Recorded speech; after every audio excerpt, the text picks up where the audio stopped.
Salam əziz dostlar, salam əziz tamaşaçılar. OTV kanalının bugünkü qonağı tanıdığımız TAT Milli Hərəkatının üzvlərindən biri olan Nicat İmran qardaşımızdır. Nicat İmran, salam olsun sizə. Hər vaxtınız xeyir, sizi də salamlayıram, izləyicilərinizi də salamlayıram, xoş gün diləyirəm hamınıza.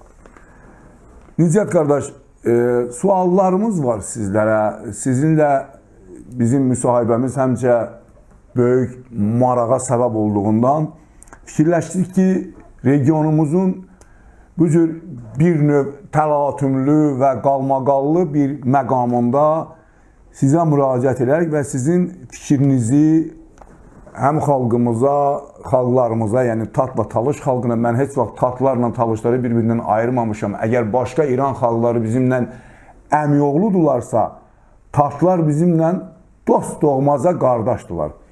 Mən istərdim ki, tamaşaçılarımız, xalqımız bu məsələdən hali olsun. Bildiyiniz kimi İran-Azərbaycan münasibətlərində müəyyən soyuqluqlar əmələ gəlib. Və bu hardan yararlanır, biz bunu bilirik. Məsələ bundadır ki, Ərdəbil Cümə demək, namazının imamı, Cümə məscidinin imamı Ayətullah Seyid Həsən Amili ağa həm də rəhbərin nümayəndəsi bilirsiniz. Yəni İran İslam İnqilabının, İran dini rəhbərinin nümayəndəsidir. Belə bir kəlmə işlədib ki, şirin quyruğu ilə oynamayın. Yəni İrana qarşı təxribatlar aparmayın. Və bu da elə bir ki, böyük bir qalmaqala güya səbəb olub. İstərdim ki, bu barədə sizin fikirləriniz, yəni bu məsələlər hardan yaranıb, nəyə görə məhz Amili ağa bu cür məsələni, kəlməni, cümləni işlətdi və əlbəttə ki, söz ardı sonra sizin cavablarınızdan əgər biz tam lazım olan söhbətləri eşitməsək, sizə əlavə suallar da verərik. Buyurun. Təşəkkür edirəm dəvətə görə, hamını bir daha salamlayıram. Əslində Azərbaycan Respublikası və İran arasında gedən bu gərginlik ki var, bu bugün meydana çıxmış bir məsələ deyil. Bu bugünləri ortaya çıxmış bir məsələ deyil. Uzun illərdir davam edən bir məsələdir, uzun illərdir davam edən bir problemlər yığınıdır. Və son zamanlarda bu başqa bir məcraya, başqa bir mərhələyə keçməyə doğru gedir. Yəni ən azından indiki siqnallar, indiki görünən məsələlər bunu deməyə əsasdır.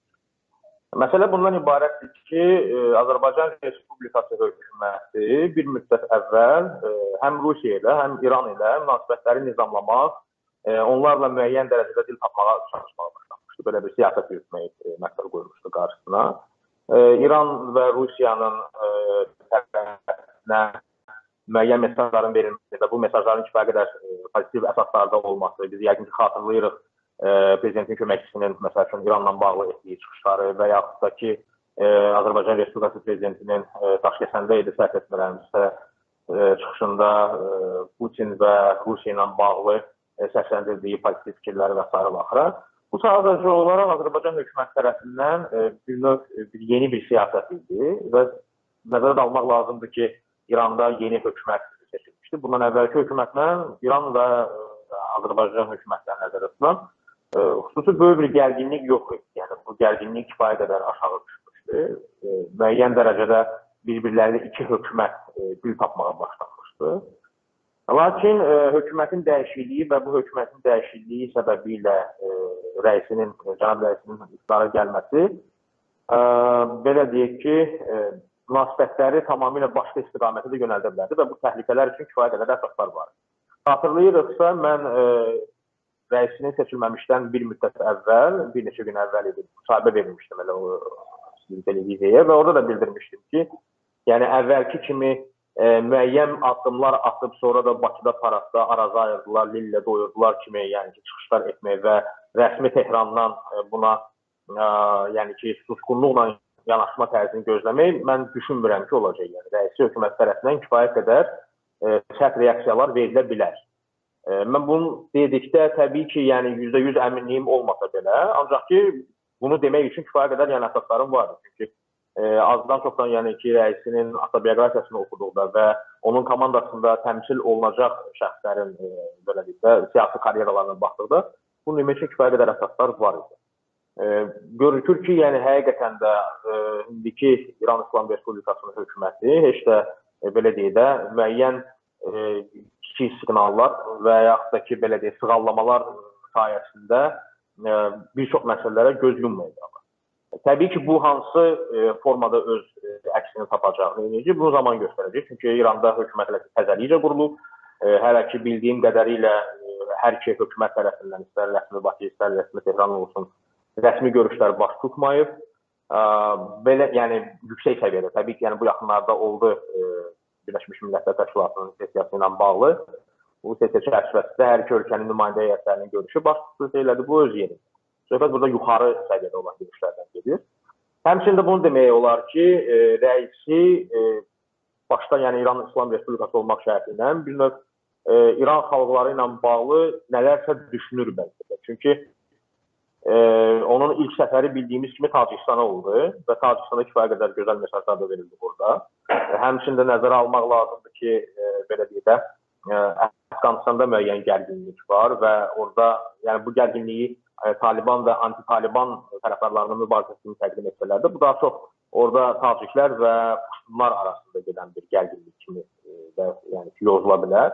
Təbii ki, təkcə taciklər deyil, orada belə deyək də tacik və ya fars dilinə keçid etmiş, həmçinin türk dilli, türk mənşəli olan aymaqlar və hazaraları nəzərə almaq lazımdır. Aymaqlar və hazaralar xalqını sadəcə olaraq zamandan öz dillərini tamamilə deyil.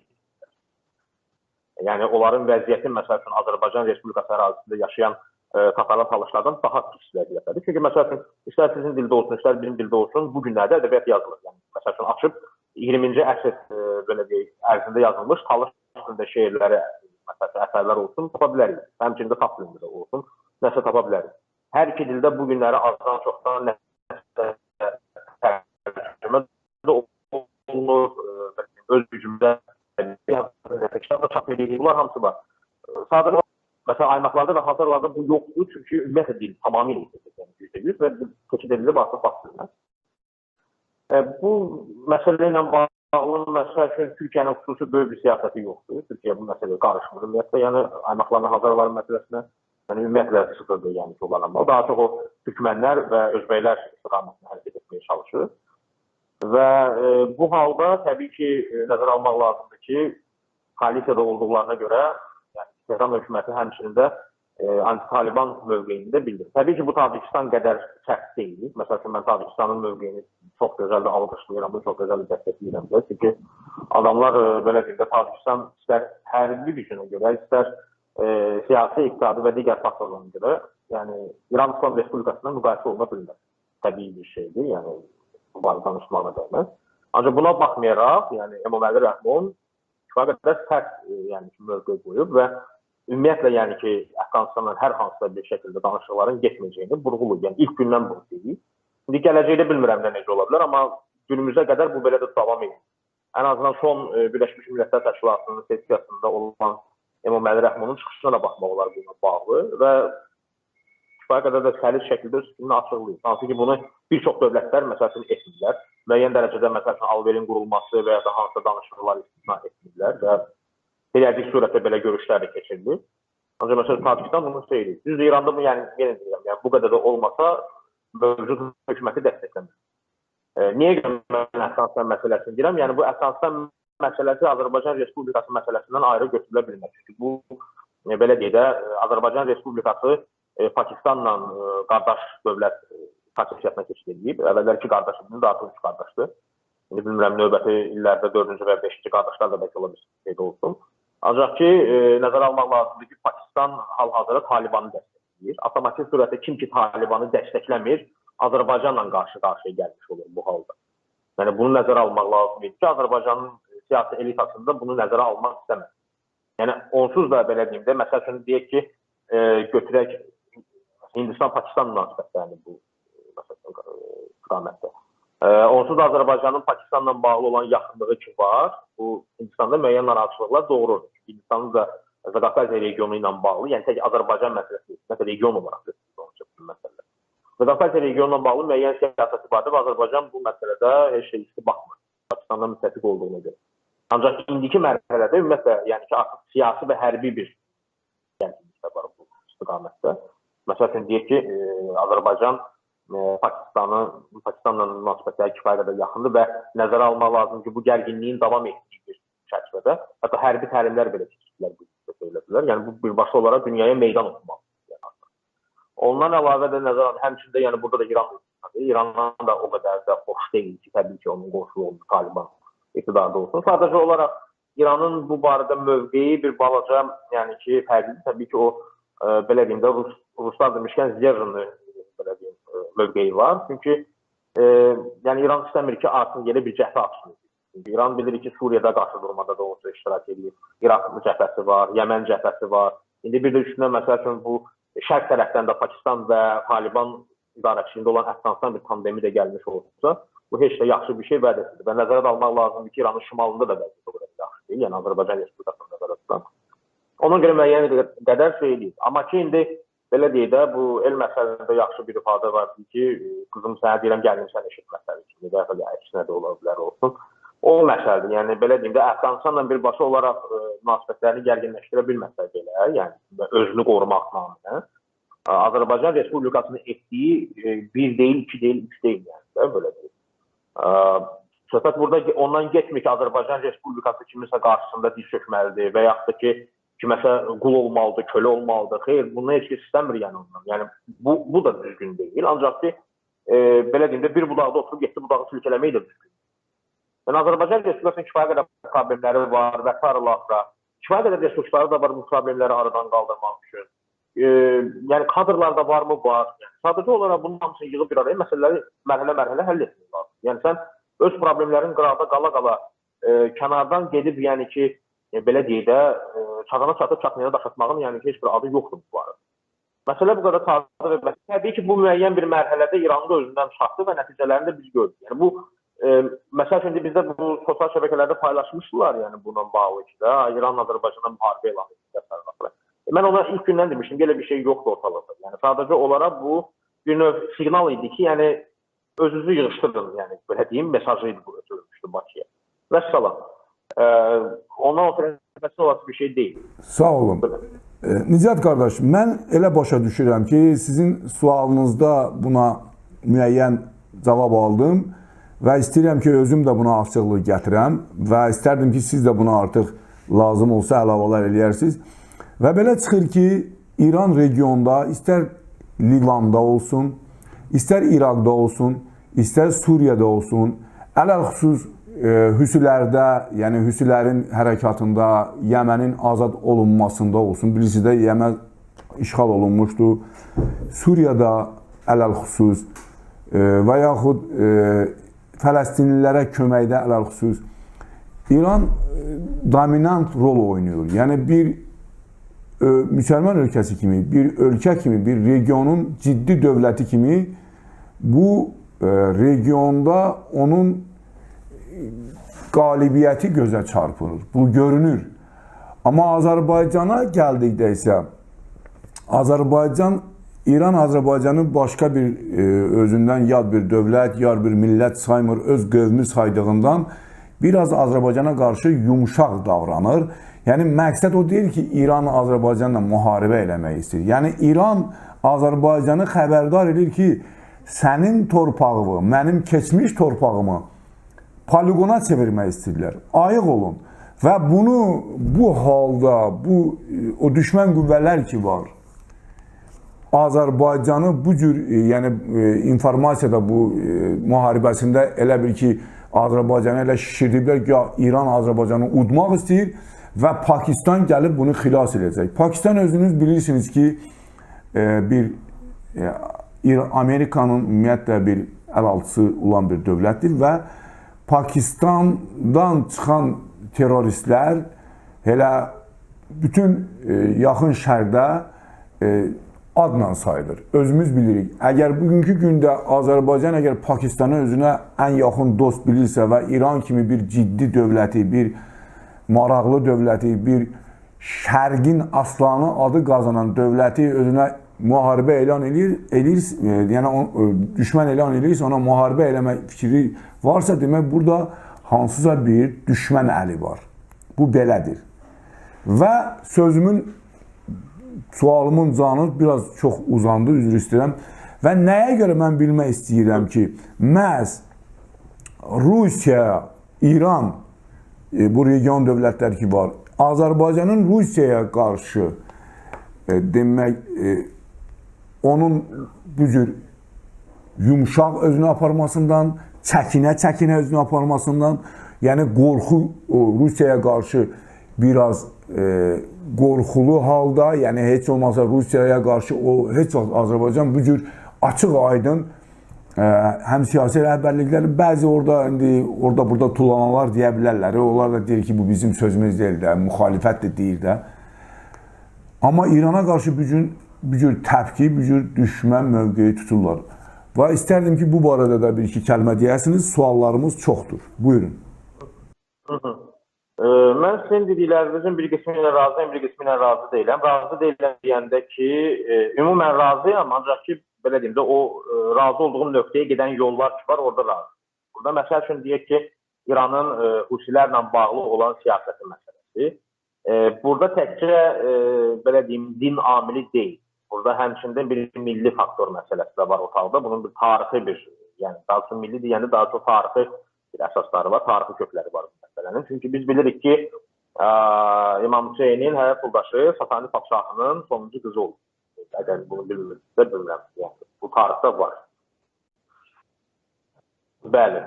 Ondan əlavə, nəzərə almaq lazımdır ki, həmin o döyüşlər ki olmuşdu Kərbalada, orada məsəl üçün müxtəlif tayfalar idi ərəblərdə, belə deyim, vahid ərəb ifadəsi, yəni ki, ərəb xalqı ifadəsi elə onda formalaşmamışdı, tamamilə oturuşmamışdı. Digərləri tərəfindən ərəb ifadəsi istifadə olunur, onlar özlərini daha çox tayfalarla adlandırırlar. Necə ki, məsəl üçün, eyni bənzəri vəziyyətə türklərə də aid. Məsəl üçün, türklərdə də eyni şey, Şamlı, məsəl üçün, tayfası gedirdi, nə bilim, Qızılbaşlar gedirdi və s. Hansı ki, məsələn, Qızılbaşlar yekdil türklərdən ibarət deyildi. Bunların içərisində digərlər də var. Talışlar da həmçinin vardı, türklər də vardı, məsələn.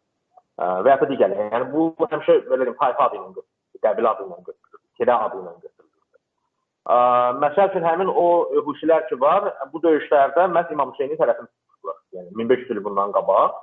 Yəni, dolayısıyla yolla bir növ İran hal-hazırda bir növ tarixi bir borc da özündə hiss edir ki, təbii ki, Husiləri bu dinə müdafiə edəcək. Digər bir tərəfdən Səudiyyə Ərəbistanı ilə olan İranın münasibətləri ki var, o gərginlik. Nəzərə almaq lazım ki, Husilər həmçinin Səudiyyə Ərəbistanı ilə də konfliktdədirlər. Ona görə də burada bir çox səbəblər var. Yəni, təkcə burada din amili dayanmır. Burada çox müxtəlif səbəblər çoxluqdur. Həmçində digər məsələlərə də biz baxa bilərik. Burada yəni çox məsələn Suriya siyasətində də həmçinin orada nəzərə almaq lazımdır ki, belə deyim, Şiə ziyarətgahları, müqəddəs məkanları da var. Xanım Zeynəbin məsəl üçün məzarı var orada və ya da ki, məsəl üçün İran tarixində görkəmli rol oynamış şəxslərin türbələri var, məzarları var. Yəni bu təkcə orada belə deyim də Şiə müsəlmanlarının və ya ümumiyyətlə müsəlmanların müdafiəsi məsələsi deyil. Burada həmçində özünün tarixini, özünün mədəniyyətini, özünün vaxtı ilə olan bağlarının da müdafiəsi rol oynayır, təbii ki. Bu belə, yəni buna bağlı mövqeyim budur. Qaldı ki, məsəl üçün, belə deyək də, Pakistanla müharibə məsələsi, məsələn, Pakistan faktoruna, Pakistanın özünün bilirik ki, Kəşmir konflikti var. Əgər ki, belə deyim, Pakistanın güclü qüdrəti çatırsa, gedib, yəni Kəşmir konfliktini öz xeyrini həll edər. Yəni, özünə belə deyim, gücünü ağlaya bilməyən dövlətdən siz nə məqsəd umursunuz, mən onu başa düşmürəm. Və ümumiyyətlə, Pakistanla Azərbaycan Respublikasının arasında olan bağlılıq nədir? Yaxınlığın səbəbi nədir? Yəni, görkən xallardan söhbət edirəm. Buna bağlı heç bir izah yoxdur. Yəni, bir ara məsələn uydurdular ki, Gök Hacı Tağıyev Pakistana vaxtilə 40 min vaksin göndərir. Hansı ki, belə deyim də, birincisi həmin dövr, Hacı Tağıyevin yaşadığı dövrdə heç bir Pakistan deyilən bir dövlət mövcud olmuyor. Vahid, belə deyim, Hindistan koloniyası olur, Böyük Britaniyanın nəzarəti alır. Bu bir. Sonra bu söhbəti fırlatlar, yox, Pakistan olmuyor, bu Hindistan coğrafiyasında yaşayan müsəlmanlara göndərir bu şeyi. Onda belə deyim də, məhz niyə Pakistanı burada götürürsünüz? Müsəlman coğrafiyası təkcə orada Pakistan ərazisindən məhdudlaşmır. Müsəlmanlar həmçində Hindistanda da yaşayır, yəni yeri gəlsə. Yəni, niyə onlara məsələn bu yaxınlığı söyləmiş? Ondan əlavə, məsəl üçün, ən son olaraq isə Nazim Tağıyevin səhv etmirəmsə nəvəsi idi, yəni nəticəsi idi. Yəni çıxıb adam açıqlama da verdi ki, mənim babam heç bir yerə göndərməyib heç bir vaxtında. Yəni, bu tamamilə yalan və uydurma. Hansı Instagram və Facebook, TikTok və s. səhifə adminlərinin sırf like qazanması üçün, məşğulluq qazanması üçün hesablanmış bir şey olub. Yəni, burada heç bir şey yoxdur belə bir şey. Onların hamısının skrinləri də var məndə, onları mən də zaman-zaman paylaşmışam. Yəni, bu artıq bilinən bir şeydir. 90-cı illər deyil ki, deyək ki, sosial şəbəkələr yoxdur, kimsə çıxacaq oradan hansısa bir yalanı deyəcək və ona cavab verən olmayacaq, çünki o adamlar görməyə bilərlər. Artıq yəni, biz rəqəmsal bir dövrdə yaşayırıq, kim nəsə deyirsə, onun Respublika bilir, bütün dünya bilir. Gizlədilməsi mümkün deyil artıq bir çox şeylər. Qaldı ki, o dediyimiz şey məsələsinə, niyə görə, məsəl üçün deyək ki, Azərbaycan hökuməti Rusiya ilə münasibətlərində müəyyən qədər ehtiyatlı davranmağa çalışır, amma İranla bağlı biz bunu görə bilmirik. Bilirsiniz, bunun səbəbləri çox. Çünki birinci gəlin belə haqqına danışaq, yəni düz danışmaq lazımdır hər bir şeyin əvvəl. Azərbaycan Respublikasında İrana qarşı simpatiyası olan və İranı dəstəkləyə biləsi güc, qüvvə, faktor yalnız və yalnız Talış və Muğam zonasıdır. Bu reallıqdır da salam. Qalan yerlərdə bu məsələ ancaq belə deyim də müəyyən sporadik, müəyyən fragment halında biz görə bilərik. Məsəl üçün, müəyyən Bakı kəndlərində müəyyən qruplar dəstəkdir. O da bütünlüklə kənd cəmaatı da görür. Məsəl üçün, tabii ki, Bülbülə də ola bilər ki, məsəl üçün, kimsə orada belə deyək, bir icma kimi gəlsin İranın simpatiyası olsun. Həmçinin, məsəl üçün, deyək ki, Nadaranda, Maşdağda və ya da digər yerlərdə. Eyni şeyi, məsəl Gəncəyə də aid edirlər. Yəni, bu kütləvi bir halda deyil. Ondan əlavə nəzərə almaq lazımdır ki, Azərbaycan Respublikası ərazisində belə deyim də, dindar kütlə, yəni, söhbət burada gedir, yəni, biz dindirsəniz, yəni, oradakı əhalinin hamısı deyəcək, həm müsəlman, yəni, böyük əksəriyyəti bunu deyəcək. Birincisi, bizdə, yəni, kifayət qədər, belə deyim də, ateist olan kütlə də var, deist olan kütlə də var, agnostiklər də var və s. Yəni, bu, bildiğin rəsmi statistikada bunu qeyd edirlər ki, ölkə əhalisi 95%, 96% müsəlmandır, ancaq ki, bunu hansı sorğuya əsasən bunu tərtib edirlər, hansı siyahıyalmaya əsasən mən bilmirəm. Yəni, ölkə əhalisinin bizdə böyük əksəriyyəti sadəcə olaraq ya sözdə müsəlmandır, ya ümumiyyətlə müsəlmandır. Müsəlman, belə deyim, kütləsinin yığışdığı əsas yerdə və buradakı gedir şiyələr əsasən, o da gedir yenə də Talış Muğam ərazisi. Bunu da nəzərə almaq lazım. Ondan əlavə siyasi faktora çevrilmiş İrani xalqlara baxsaq, bizdə indi Azərbaycan Respublikasında 3 dənə İrani xalq yaşayır. Mən indi 4-cü asetinlər də var bizdə, indi 3000 nəfər. İndi mən onları nəzərə almıram da, yəni 3000 nəfər sayı ona görə. Yəni yerli belə deyim, özümüzün İranlı xalqlarımıza baxsaq, Kürdlərdir, Tatardır və Talışlardır. Bunların içərisində İranla münasibətləri yaxşı olan tərəf də belə deyək ki, məhz Talışlardır və onlar İranla sərhəddə yaşayırlar. Kürdlərin ümumiyyətlə İranla münasibətləri o qədər də yaxşı deyil. Bu reallıqdır, bu faktdır. İndi müəyyən qruplar ola bilsin ki, İranla münasibətləri yaxşıdır, ancaq ki, ümumən götürsək, yəni belə ögey münasibət var, yəni İrandan, yəni Kürdlər olaraq ögey münasibət var. Hərçəndə ki, İrandan o münasibət yoxdur, yəni ancaq ki, Kürdlər tərəfindən bu kütləvi şəkildə var. Həmçinin də burada gəlir Tatar məsələdir. Tatar da yəni o qədər də isti baxmır. Bilirsiniz, məsəl üçün, mən sizə bir şey deyim, bir neçə gün bundan qabaq Tatara məxsus Telegram kanallarının birində belə bir müzakirə orada gedirdi, deyilirdi. Müəyyən konfliktlər oldu, deyilirdi. Konfliktin səbəbi məhz İran mövzusu ilə bağlı oldu. Ki, məsəl üçün, mən belə deyim də, bu bir millət, iki dövlət, qardaş xalqlar və s. mövzularından kifayət qədər uzaq bir insanam, yəni. Əgər ki, bəyənmədiyim, qəbul etmədiyim şeylər varsa ki, var, yəni İran siyasətində olsun, İran hüquqi sistemində olsun və s. Bunu da həmişə açıqda aydın bilmişəm, yəni gizlətməmişəm kimi. Və bütün bunlara baxmayaraq, sadəcə olaraq Tatarın İrani xalq olması, İran dilli xalq olmasını dediyimə görə, belə deyim, təkcə mən də yox, qrupda olan müzakirədə iştirak edən digər şəxslərdir. Qrupda olan bir neçə şəxs, belə deyim, etiraz etdilər ki, yox, biz İranlı xalq deyilik, yox, biz İranlı deyilik, yox, biz İran dilli xalq sayılır. Yəni, siz bir şeyi başa düşün ki də, yəni, necə deyim, burada İran dedikdə biz İrandakı indiki siyasi sistemi nəzərdə tutmuruq. Yəni bunu bəyənməyə bilərsiniz, qəbul etməyə bilər. Biz bunu dedikdə şəriət qaydalarını nəzərdə tutmuruq. Biz bunu dedikdə, nə bilim, şiəliyi nəzərdə tutmuruq. Yəni İran ifadəsi mövcud olanda hətta İslamiyyətin əsası qoyulmamışdı. Yəni bu kökü gedir, yəni eramızdan əvvələ gedib çıxan bir məsələ. Sivilizasiyadan söhbət gedir. Yəni bu mədəniyyətdən söhbət gedir. Yəni bunun indiki siyasi məsələ, yəni insanlar hətta axırda belə bir şey deyir. Hə, əgər beləsə, yəni sonda biz daha taxt olmaqdan imtina edirik, biz taxt özümüzə deməyəcəyik bundan sonra. Yəni bu sadəcə olaraq bir dənə кейsdir ki, yəni ki, bu bir dənə belə deyim ki, konkret bir Zelanı məsəl üçün burada nümunə kimi gətirdim ki, taxtlarla bağlı vəziyyət nədir? Yəni Mən taxtlarla bağlı sizin üçün sual hazırlamışam, narahat olmayın. Bilirəm sizin ürəyiniz doludur. Sadəcə olaraq indi regionun demək bəzi məsələlərinə də açıqlıq gətirək. Nicat müəllim, biz sizinlə bu müsahibəni aparanda demək Soçidə Vladimir Putinlə Rəcəb Tayyip Erdoğanın görüşü ərəfəsindəyik. Və bildiyimiz kimi İdlibdə Rusiya ordusu,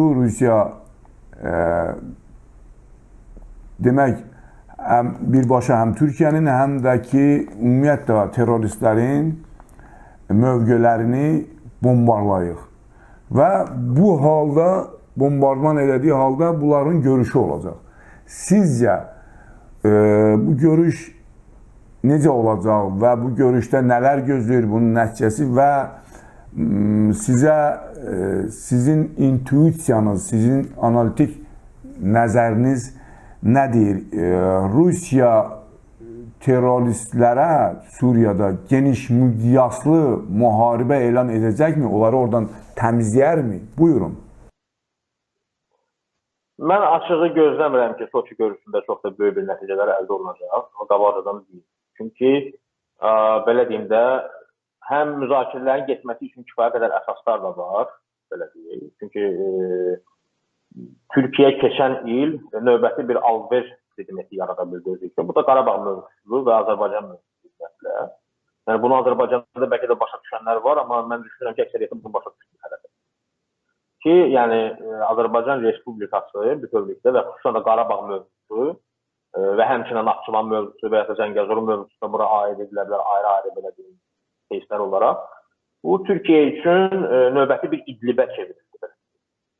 Bu, növbəti bir Şimali Kiprə çevrildi. Bu, növbəti Şimali İraqa çevrildi onun üçün.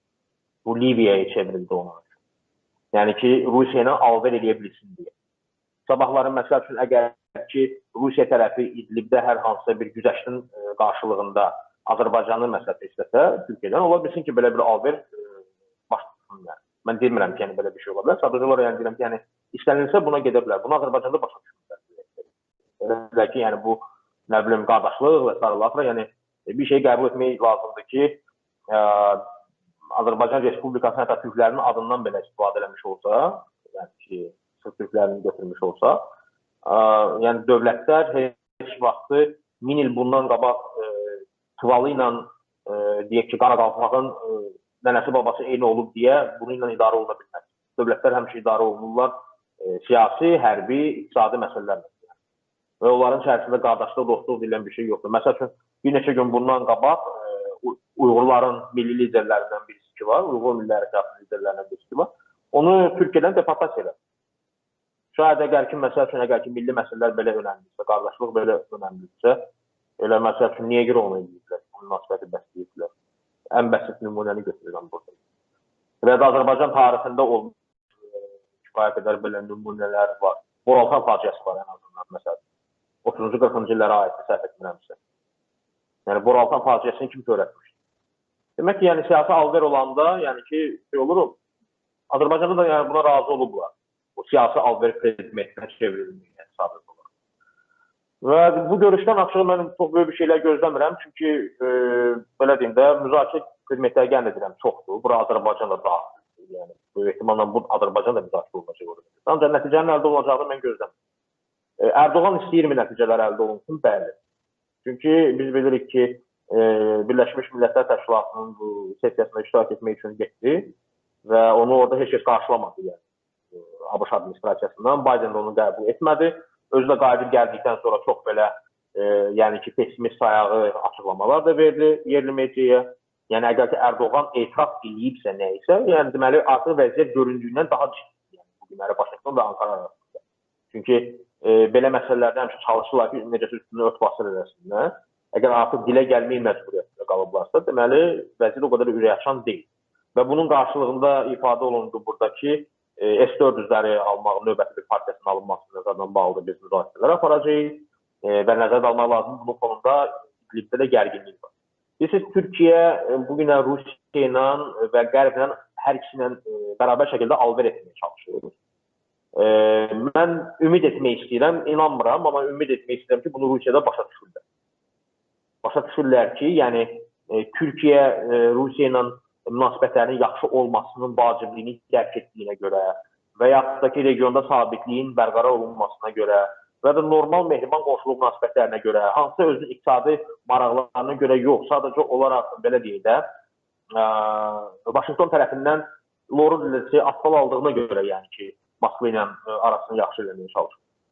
Bu da ki, yəni bu istifadə etməkdir, yəni belə deyək, hal-hazırda Moskvadan. Moskva buna necə reaksiya verəcək, bunu başa düşürmü, düşmürmü, mən deyə bilmərəm.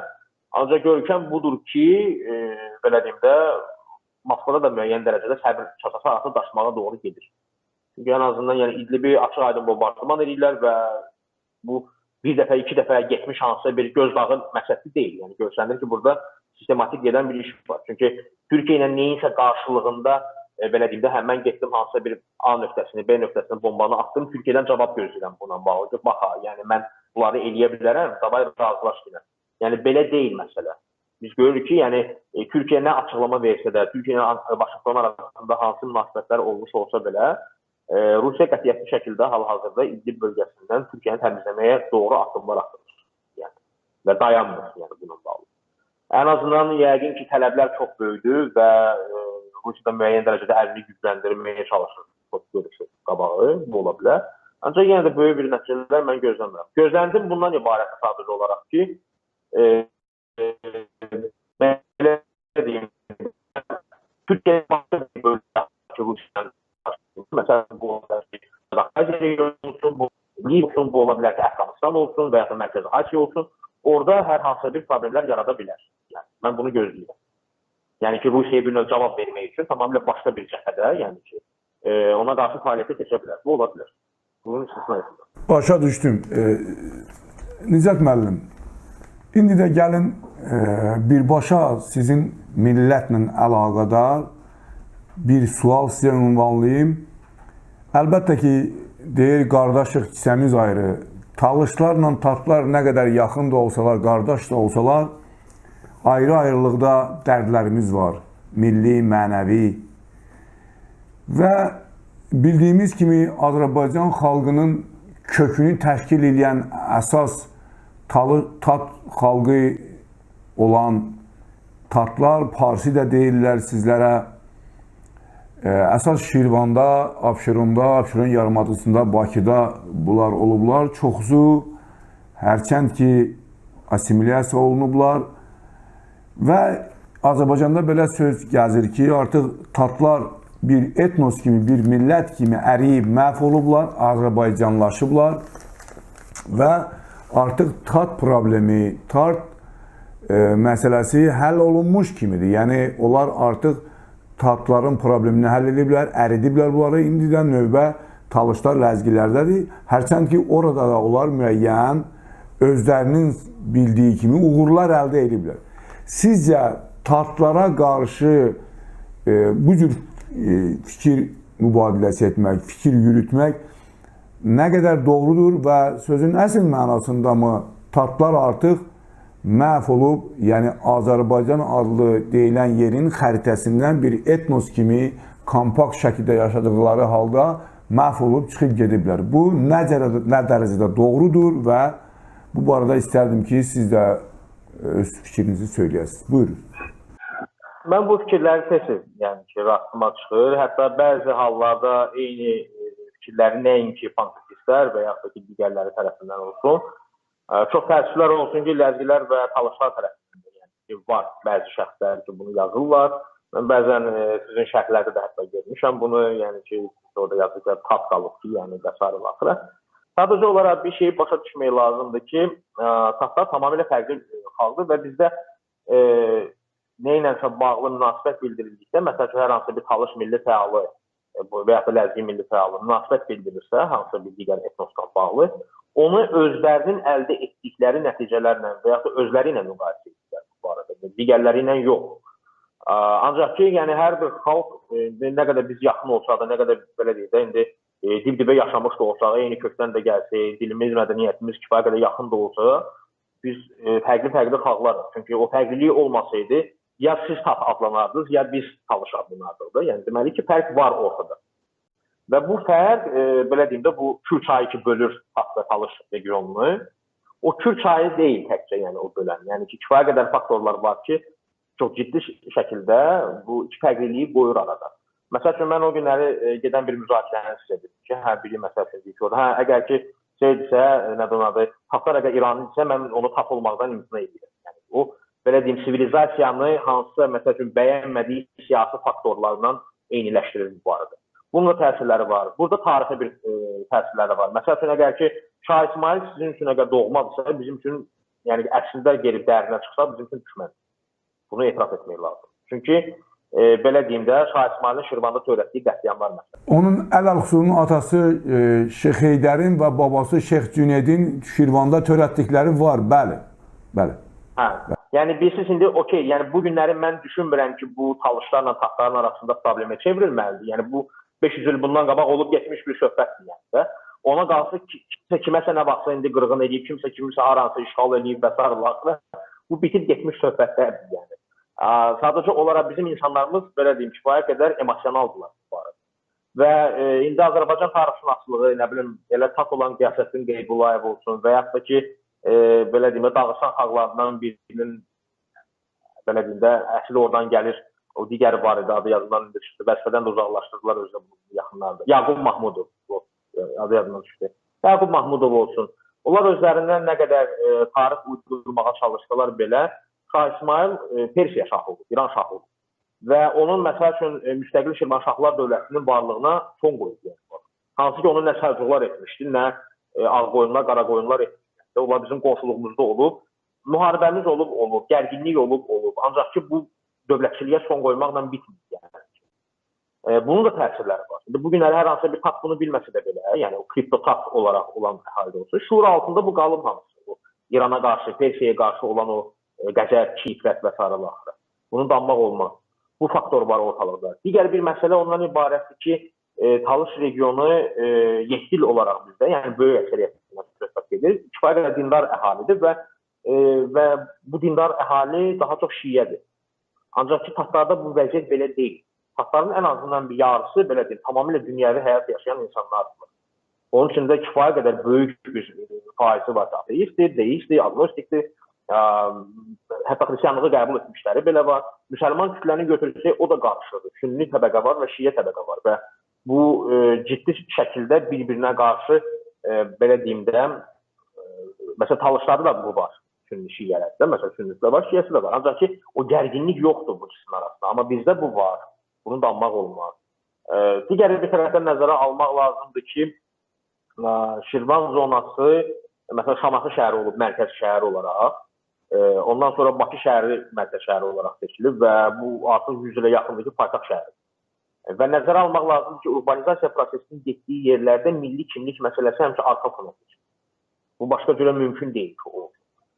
Məsəl üçün deyək ki, Qusardır, bu Balakəndir, Zaqataladır, Qaxdır, Lənkərandır, Astaradır, Leydikdir. Bunlar ölkənin kənarlarında olduqlarına görə onlar öz kimliklərini daha yaxşı qoruyub saxlayabilirlər. Amma siz böyük şəhərdə heç vaxt öz kimliyinizi qoruyub saxlaya bilməzsiniz. Bu mümkün deyil yəni. Həmişə o, belə deyim də, şəhər kənarından aralı yerlərdə qalır. Bu məsələ də var. Və digər bir tərəfdən də var ki, Azərbaycan Respublikası deyilən məhkum ki var, Azərbaycan mədəniyyəti deyilən məhkum ki var. Bunun elə böyük əksəriyyəti elə Tatlara məhkum. Azərbaycan özünün dünyaya necə təqdim edir? Odlar yurdu olaraq. Düzdürmü?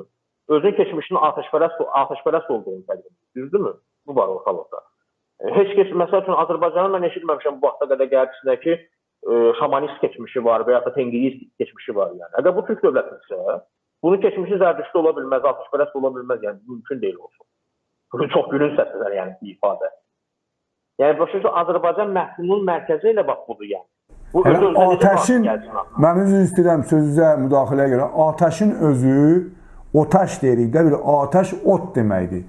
Yəni ki, otpərəst desinlər, nəyə görə atəşpərəst deyirlər? Ona görə ki, bunlar hətta nə qədər bizi assimilyasiya eləsələr, İran mədəniyyətinin gücünün qarşısında aciz qalmışlar və o sözləri, o terminləri saxlamışlar. Tatilər, talışlar, bunlar Kürdlər, bunlar İran mədəniyyətidir. Bu güclü mədəniyyətdir. Bunu indi biz burada oturub saatlarla da desək, buna bizim mövzumuz var. Sadəcə olaraq... Məsəl üçün, bəli. Hətta məsəl üçün otpərəst yox, otsevər qoymalıydılar onlar. Çünki pərəst ifadəsi də bizə aiddir. Yəni, otsevər qoyardılar girər. Və ya da niyə görə regionun adını Şirvan qoyulur? Qoyular da Aslan yurdu da məsəl üçün. Aslan yurdu olardı bunlar. Bunun adı niyə Şirvan olurdu ki? Yəni, başa düşürsünüz, ona görə məsəl toponimlərdir və s. insanların gündəlik məişətidir. Yəni, məsəl üçün biz deyirik ya, assimilasiya məsələsi. Şirvan regionunun böyük əksəriyyətini gedin soruşun ki, kimi? Deyəcək Azərbaycan və ya da Azəri. İki ifadədən birini istifadə edir. Türk deyən təbəqə var mı? Var. Amma çox az. Mən səmimi şəkildə bunu. Böyük əksəriyyət özünə ya Azərbaycanlı deyir, ya Azəri deyir. Bunda da mən qorxulu bir şey görmürəm açıq. Çünki Azərbaycanlı Azərbaycan Respublikası ərazisində yaşayan hamıya aid edilməlidir. Şimdi biz bunu bilirik ki, manipulyasiya edirlər bu ifadəni. Ancaq bunu sonra geriyə döndərmək çox asan. Azəri ifadəsində türklərə heç bir dəxil yoxdur. Yəni, o ifadə tatilər, tatlar, talışlar bunların əcdadı gedir. Yəni, o ifadədən yəni ki, türklərə. Böyük əksəriyyəti bunu bu cünə çəkir. Və ya da məsəl üçün soruşursan, yaxşı, deyirsən, o hətta özünə o azlıqda qalan o türk təbəqə ki var, ondan soruşursan ki, yaxşı, sən bəs türksənsə, məsəl üçün Azərbaycanın türkləri ki var, onlar öz əcdadlarını bilirlər. Hansı tirədən olub, hansı qəbilədən olub, hansı tayfadan olub. Məsəl üçün Azərbaycanda bu İmamqulu bəyli, məsəl üçün, nə bilim, Taqqara qoyunlu, bu cürlə toponimlər ki var, onlar boş yerə qoyulmuyor. Onlar hansısa, məsəl üçün, tayfanın hansısa tirəsinin adıdır, belə deyil, qoyulub orada. Yaxşı, belə deyim də, sənin tirən hansıdır? Yəni, Türk deyilsən, yine onda mənə qəbiləvi tayfalı bir şey. Yəni, ümumən Türk ifadəsi istifadə olunmuyor, baxıblar. Onlar bölünüblər, yəni, xərəclər olub, nə bilim, 1000 dənə ad götürdülər özlərində. Yəni, qara qoyunlar, ağ qoyunlar, qızılbaşlar, nə bilim, çoxlu adlardan istifadə edirlər. Sən hansına aidsən, yəni? Bax, bunu deyinəm mən. Cavab yoxdur bundan. O, çünki əslində belə bir şey mövcud deyil. Digər bir tərəfdən, yəni, burada siyasi bir məsələlər də var. Yəni, edirəm ki, məsələn, o İranın siyasi idarə etməsinə qarşı olan antipatiyadır qaynaqlarında də. Və bütün bu hamısı belə deyil, o sovatsizmlikdə götürüldükdə, bir ümumən cəmdə götürüldükdə, uzağa gedmirəm. Məsəl üçün, bu indi baş qaldırılmış bir məsələ deyil. Bu 100 il bundan qabaq da belə idi. Yəni, İran ifadəsinə, farslara qarşı bir növ belə deyil, qıcıqlıq mövzusudur. Məsəl üçün, məndə səyyahlardan birinin qeydləri var idi. Bir neçə dəfə paylaşmışam da hətta. O da qeyd edirdi ki, bəs yerli əhalinin İranlılara qarşı xüsusi böyük bir belə deyil, nifrəti qədəri var. Yəni. Məsələn, sizdə bu yoxdur. Sizdə tamamilə əksidir bunun belə bir şey. Bu fərqlilik var arada. Məsələn, İranın da təbii ki, yəni bu var. İranın da siyasəti düzgün deyil bu vardır. Yəni Zaqafqaziya ilə bağlı, Zaqafqaziyanın İranlıları ilə bağlı. Çünki onun da yanaşma tərzi bundan ibarətdir ki, hamınız siz İranlısınız, hamınız da farsınız. Yəni, mən bir şey deyim, xüsusən də tatlara qarşı mən bunu deyirəm. Hə, siz farssınız. Yəni, farslarla bizim əcdadımız eyni təbii ki. Yəni, ərəblərə qədər, ərəb vaqibətinə qədər bizim əcdadlarımız eyni olub. Bunlar da özünə fars deyib, biz də özünüz. Amma bu olub 1300 il bundan qabaq. Necə ki, bu günləri türkmənlərlə, belə deyim, kıvallar artıq ayrı-ayrı xalqlardır, amma kökləri bir gedir də, belə bir şeydə. Haradasa, yəni gedib birləşirlər. Bizə də eyni söhbədir. Biz artıq iki müstəqil xalqıq. Bunu bu cünə götürmək lazım. Və ya da ki, İranın məhz sadaladığım reallıqları nəzərə almayaraq müəyyən təşəbbüslər göstərməsi, müəyyən təbliğatlar aparması və bunun reallığı da deyəndə ona inciyib düşməsi. Yəni, burada inciləsi, küçüləsi bir məsələ yoxdur. Yəni, bu reallıqdır və reallıqlar nəzərə alınaraq bu üzərindən siyasət edilir. Və salam, yəni, bu qədər saatı övrətdir. Ancaq ki, məsələn, bir məsələni də mən burada deyim. Məsələn, deyirlər indi bəzən ki, taxtlar ölüb, taxtlar yoxdur və Bilirsiniz, mən bir şey deyim də, məsələn, əgər müqayisə etsək, taxtlarda çap olunan kitablarla və talışlarda çap olunan, məsələn, ədəbiyyatla bağlı götürək, ikisində də say demək olar ki, eyni səviyyədə, xüsusi böyük bir fərq yox. Ana dilini bilən əhalini götürsək, məsələn, taxtlarda və talışlarda, bunlarda da demək olar ki, eyni səviyyədə. Götürək, məsəl üçün, digər hamısında eynidir, yəni. Sadəcə olaraq fərqlilik burada nədir və taxtların ölü olmasını göstərən, belə deyil də, bunda bəhanə verən səbəblərdir. Taxtların siyasi təşkilatlanması yoxdur, belə deyil. Bu deyil. Taxtların özlərinə məxsus, belə deyim də, hansısa belə deyim, xəbər kanallarımı deyim olsun, xəbər saytlarımı deyim olsun, bunlar mövcud deyil. Ancaq bunun məsəl üçün əvəzində 2 dənə çox gözəl, möhtəşəm sayt var, məsəl üçün mədəniyyətlə zadanmalı və bunlar bugün yaradılmayıb, yəni illər əvvəl yaradılıb. Bu indinin məsələsi deyil. Və dəqiqə məsəl üçün götürülürsə, taxtların içərisində kimsə özünə türk deyir, nə bilim, özünü türk əsrində hesab edir. Bunu belələri talışların da içərisində az deyil, yəni. Bunlar da var. Bunda nəzər alınır. Yəni, vəziyyət aşağı-yuxarı eynidir. Sadəcə olaraq taxtlarda kompakt deyil bütün bunlar. Məsəl üçün, şeir yazılırsa da, nəsə tərcümə də olunursa da, bunu bir yerə yığıb götürüb təqdim eləyə bilirlər hələ. Bir dənə vahid kitaba çevirməyi bacarırlar. İkinci bir məsələ də ondan ibarətdir ki, belə deyək, siyasi təşkilatlanma yoxdur və siyasi ambisiyalar yoxdur ortalıqda. Ancaq bu o demək deyil ki, bunlar yoxdur. Məsəl üçün, eyni vəziyyətə gəlin deyirəm. Məsəl üçün, Əfqanistanda Hazaralarla aymaqlar var ki, bizdən 5 bətər vəziyyətdir. Onların ümumiyyətlə dili qalmayıb. Yəni.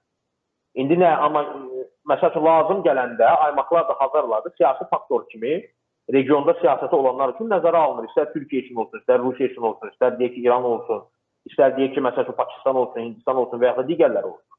Onlar nəzərə alınır yəni.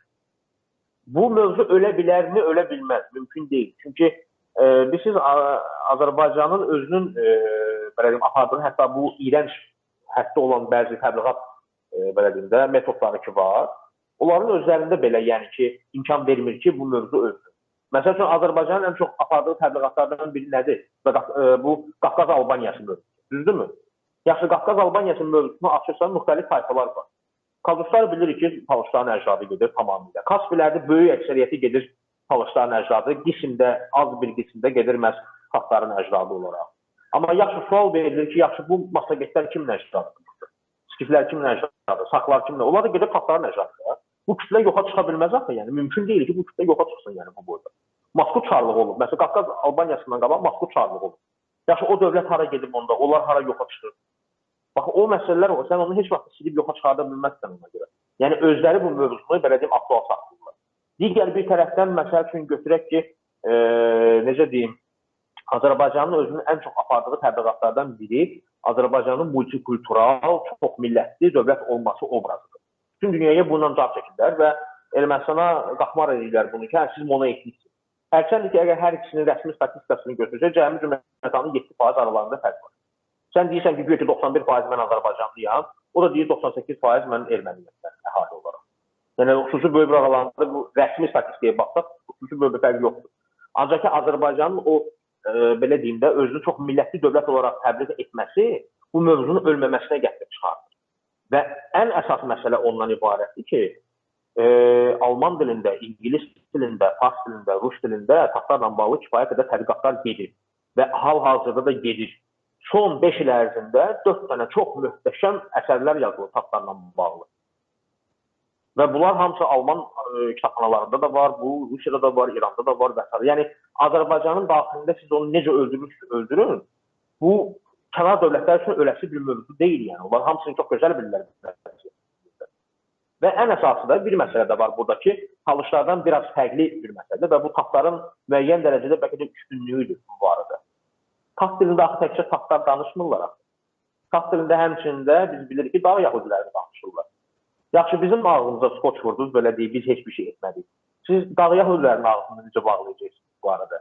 Bəs onların tərcümə etdikləri kitablar, nə bilim, məqal yazdıqları şeirlər, mahnılar və s. onu necə məhv edəcək? Onun üçün altında çıxa bilməzsiniz. Və də məsələn, Dağıstanda həftədə bir dəfə taxt dilində verişlər yayımlandır orada. Sən onu necə susturacaqsan? Bilirsiniz, bu taxtlar axı təkcə Azərbaycan Respublikasında yaşamırlar axı. Bu Azərbaycanın məsələn Süryaniləri var.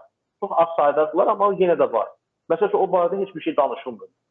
Bu Süryanilər deyil, sən onu belə deyim, öldürəsən orada, altına çıxarsan, assimilyasiya eləyəsən, heç bir şey də qalmasın ondan.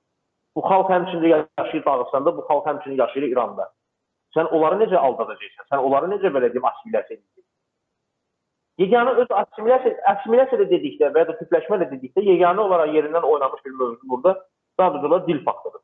Dil unutulur. O da ki, dünyada dilini unutmuş və ya da qismən unutmuş təkcə biz deyilik, yəni bu qədər xalqlar var. Necə ki, onlar ölməyibsə, deməli heç biz də ölməyik, yəni bu var. Bu qədər. Aydın məsələdir və mən onu da əlavə edeyim ki, ümumiyyətlə İranda da tat faktoru, tatlar çoxdur, tatlar barəsində çoxlu kitablar yazılır və orada onlarla talışlar arasında çox mehriban əlaqə var, həddindən artıq dostluq əlaqəsi var və bizim bir alimimiz var orada, Ali Abduli, onun anası Talış, atası Tatdır və o həm Talış və həm Tat dilində çoxlu kitablar yazıb və onu da mən nəzərinizə çatdırmaq istərdim ki,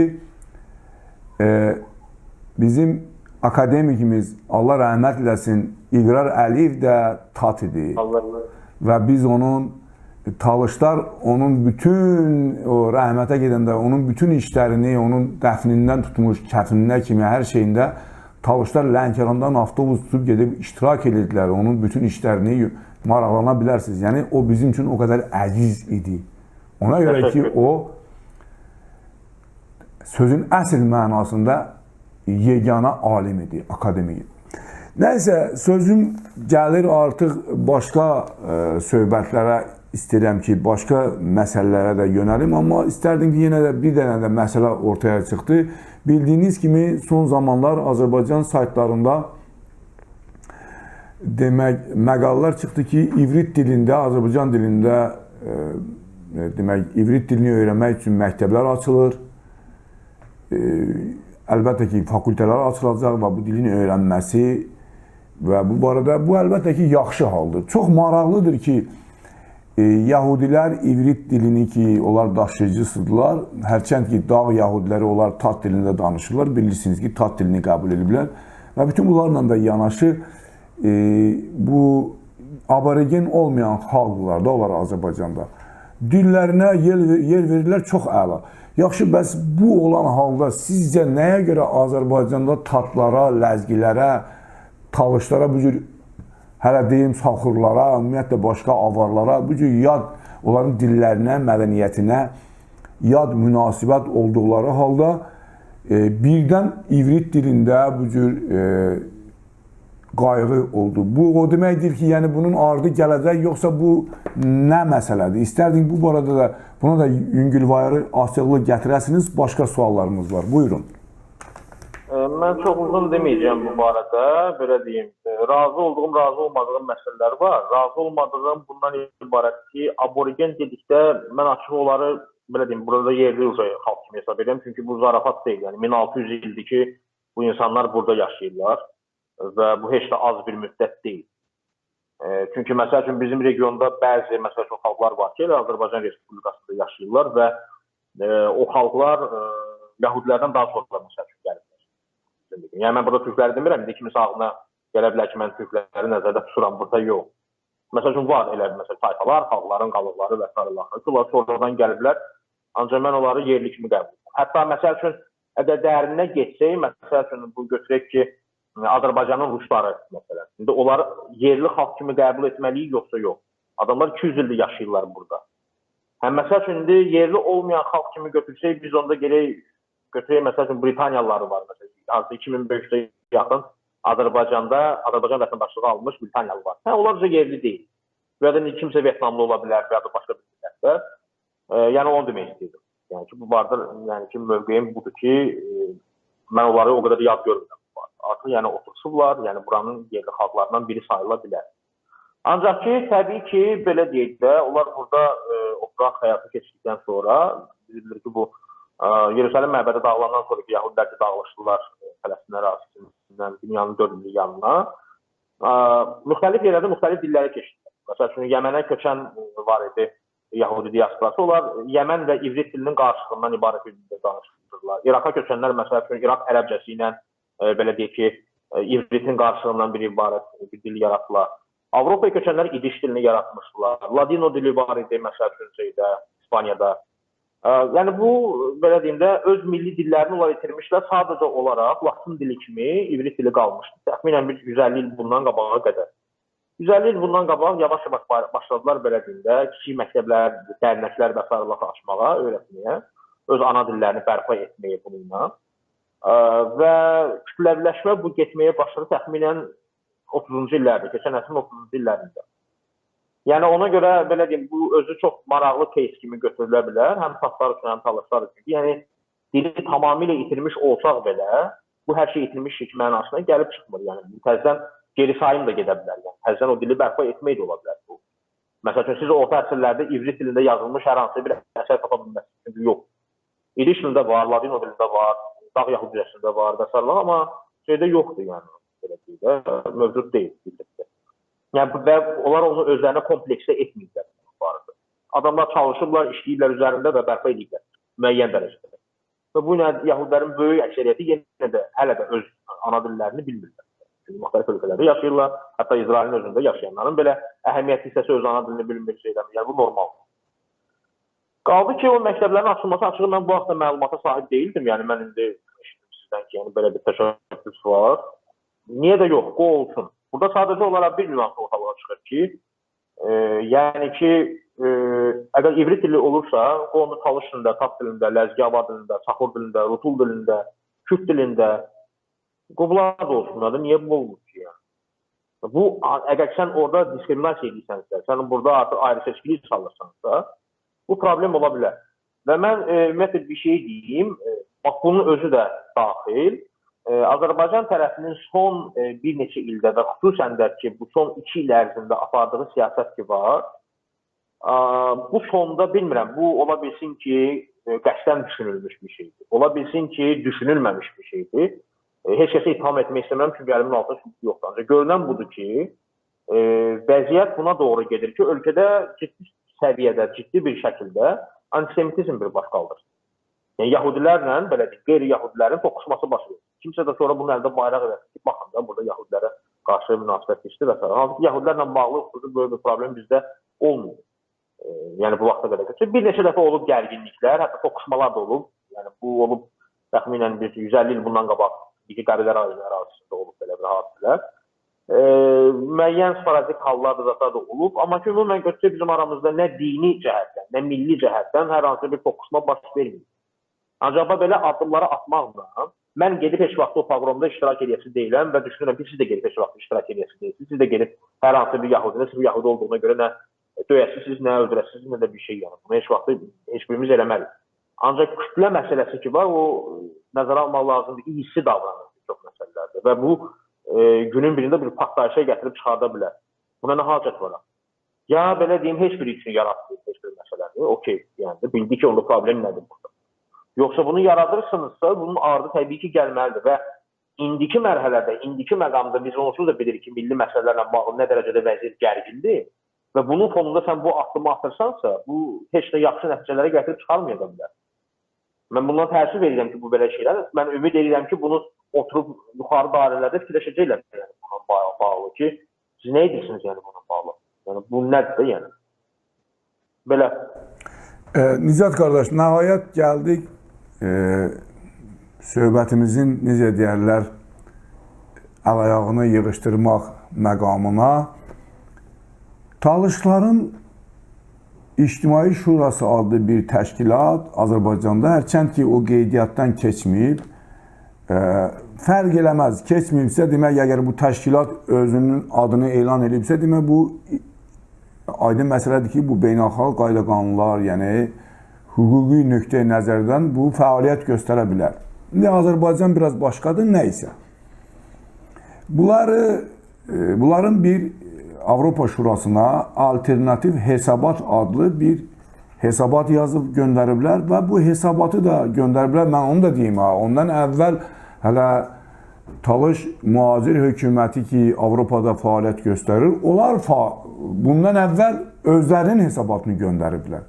Baxmayaraq ki, onların hesabatı ilə bunların hesabatına fərq onda idi ki, Azərbaycan Talışlarının İctimai Şurası, belə deyək də, bunların hesabatını Azərbaycanda resursları, ələxüsusən Avropada olan resurslar reklam elədilər və bu barədə hətta qısa roliklər çəkib yaydılar. O da o Meydan TV və başqa TV'lər və bu insanları, bu işin başında duran fəalları hətta televiziya kanallarına çağırdılar. Onlardan həm Rus dilində, həm Azərbaycan dilində müsahibələr götürdülər. Biz bunu gördük. Sizcə və bu elə bir ki, Azərbaycanda elə bir qalmaqal yaratdı. Bildiyimiz kimi siz özünüz bunu nəzərdən əgər keçirmişsinizsə, baxmışsa, Orada hətta elə adamlar, məsələn, özlərini Azərbaycan müxalifətinin anası, atası saydığı halda buna çox qısqanc surətdə onlar münasibət göstərdilər. Necə ki, dövlət buna qısqancdır, onlar hələ hesab elə ki, Talış məsələsində, milli məsələlərdə eyni fikirlidirlər. Yəni, bu da çox biraz məyus edici olsa da, istərdim ki, indi sözümü tamamlayıram. Və sizcə, bütün bunlar sizə nədir və bu nəyə qulluq edir? Bir yandan bunlar hesabatı verirlər və Azərbaycan resursları bunları demək, afişirvat belə deyək də, yəni bütün yerlərdə bunları yayır və bununla da yanaşı biz bu cür bir mənzərəni görürük. Bu nədən xəbər verir?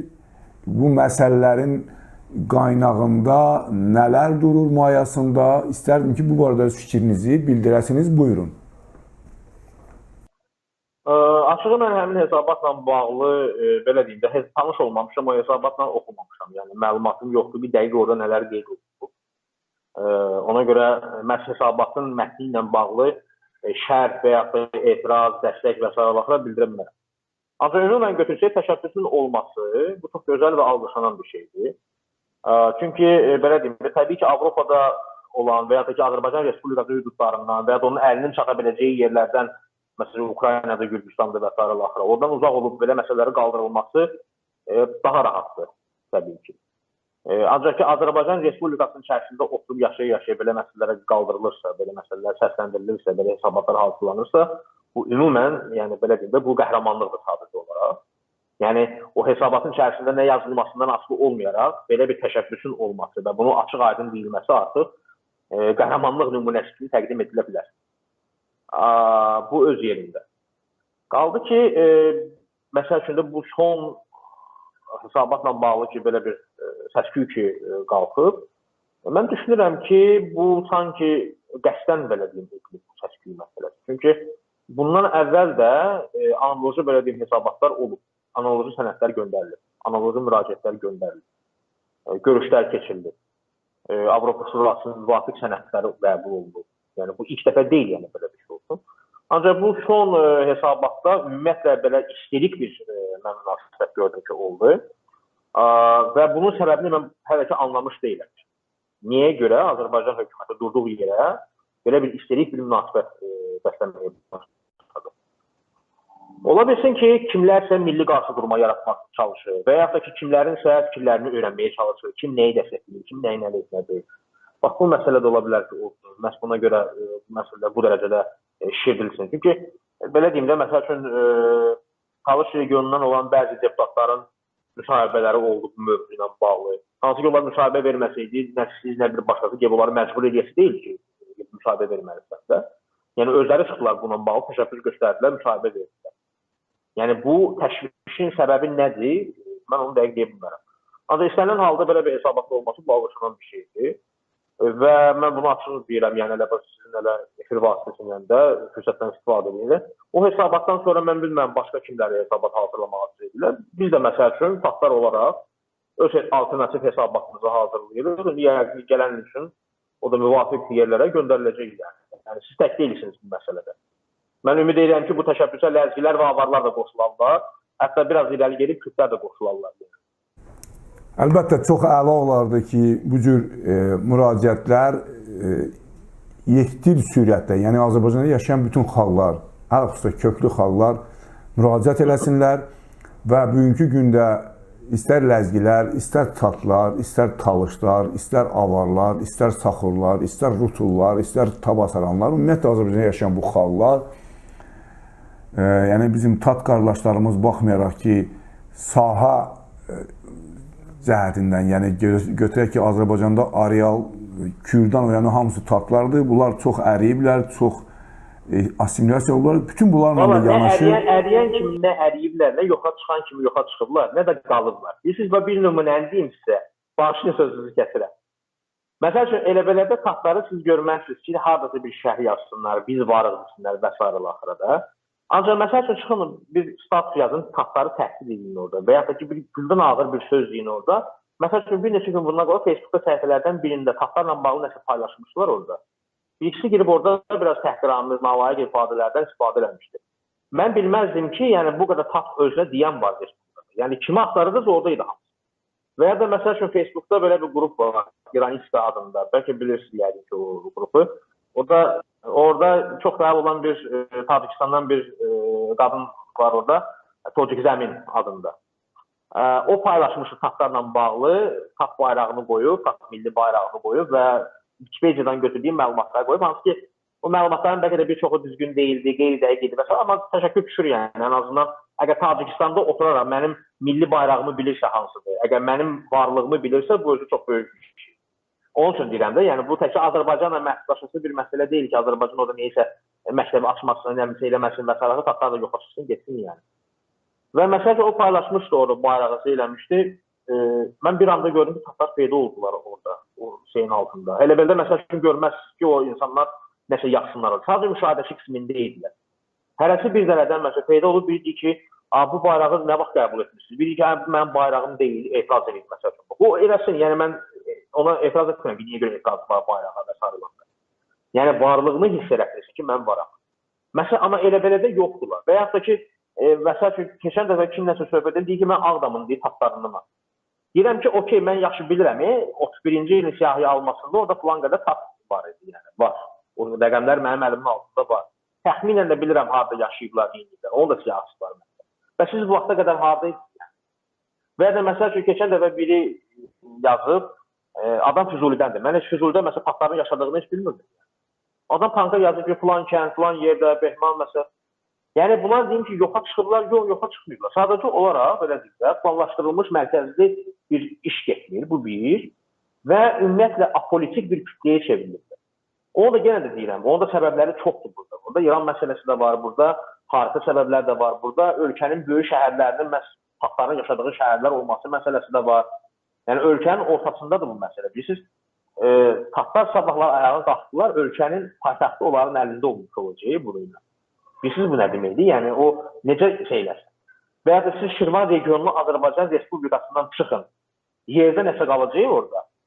O düz ölkənin mərkəzi deyək, yəni belə deyim. Avar zonası ilə Talış zonasını birləşdirən bir-birindən Şirvan zonası. Ləzgi zonası ilə deyək ki, Kürd zonasını bir-birindən birləşdirən Şirvan zonasıdır. Türk zonası ilə Talış zonasını birləşdirən Şirvan zonasıdır. Bu düz ölkənin ortasıdır yəni. Bunu çıxsan ortada heç bir şey qalmırsa, ona görə də bilirsiniz, o qədər də məsəl üçün asan deyil yəni. Ancaq ki, təşəbbüslər olmalıdır təbii ki. Və olacaq da yəni. Bu hələ başlanğıcıdır. Mən belə başa düşürəm ki, Nizat müəllim, yəni o mənada dedim ki, yəni görünən deyir, gördüyümü deyir, mənzərəni görür. Əsl həqiqətdə bu yaxınlarda bir mahnı Talışlar yazıblar. Talış hətta pələngə, yəni Talış yatmış pələngdir.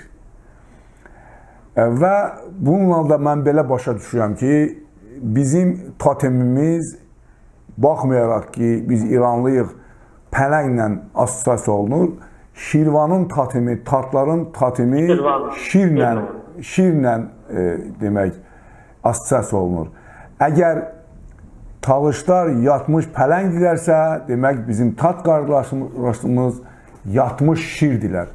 Və şirlə pələng oyansa, əlbəttə ki, onlar öz haqlarını tələb edəcəklər və biz çox istəyirik ki, bizim xalqlarımız öz rifahı naminə öz haqlarını əldə eləsinlər və biz indiki Azərbaycan deyilən yerdə Talışlı, Türklü, Ləzgili, Saxurlu, Tabasaranlı və bütün xalqlar bir-birindən qonşu demək, qarşılıqlı mehribançılıq zəminində, formasında yaşasınlar, can deyib can eşitsinlər, özlərinin mədəniyyətini, dilini, dinini və tarixi ənənələrini yaşatsınlar. Mən yalnız və yalnız bunu istəyirəm və sizə də müraciət edirəm ki, bugünkü gündə söhbətimiz sona çatır və öz axırıncı ürək sözünüzü deyəsiniz. Buyurun. Mən sonuncu sözüm bundan ibarətdir ki, mən bunu bir daha buradan qoğuluyuram. Bir neçə dəfə başqa formalarda demişəm. Ancaq ki, indi əgər kim üçünsə yenə də aid olmuşsa, mən şəxsən öz adımdan bunu deyə bilərəm. Haqların apardığı mübarizə ki var, haqların istədikləri ki var, bu kiminsə əleyhinə olası bir məsələ deyil. Yəni bu Türklərin əleyhinə olası və ya da Türklərə düşmənçilik münasibəti və s. məsələsi deyil. Bu sadəcə olaraq taxtların özlərini əzdirməməsi üçün olan bir mübarizədir. Yəni mən düşünürəm ki, eyni məsələ talışlara da aiddir, eyni məsələ lərcilərə də aiddir, avarlara da aiddir. Yəni burada kiminsə əleyhinə yox, nələrinsə lehinə aparılan bir mübarizədir. Və bu heç bir halda yəni kiməsə qarşı şiddətin törədilməsi, kiməsə qarşı düşmənçilik və sarılaq və məsələsi daşımır. Yəni çünki sıravi şəkildə götürsək bir Taft kəndinə ucqarlarda olan bir Türk kəndinin arasında çox da böyük bir fərq yoxdur. Orada da sadə insanlar yaşayır, burada da sadə insanlar yaşayır. Və onların problemləri belə deyim, aşağı-yuxarı demək olar ki, eyni. Yəni, hərə o, misal var edir, hərə bir keçərək pulsunda altıcan, yəni, qaçır orada deyil. Sadəcə olaraq, belə deyim də, müəyyən məsələlərlə bağlı siyasi maşaya çevirmək lazım deyil. Müəyyən dərəcədə kimlərin apardığı düşmənçilik təbliğatlarına, o nifaq toxumunun səpilməsinin əleyhinə çalışmaq lazımdır. Və hamının da nə haqqı ki var, o verilməlidir. O başqa cürə mümkün deyil. Bu qədər təşəkkür edirəm, dəvət üçün minnətdarım. Sağ olun, elə bu demək notada belə sözümüzü demək sona yetirdik. Çox sağ olun və mən tamaşaçılarımıza xatırlatmaq istəyirəm ki, bugünkü günün, yəni bizim verilişin qonağı, bizim TAT qardaşımız, TAT Milli Hərəkatının üzvlərindən biri olan Nicat İmran idi. Çox sağ olun, Allah amanında.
Başı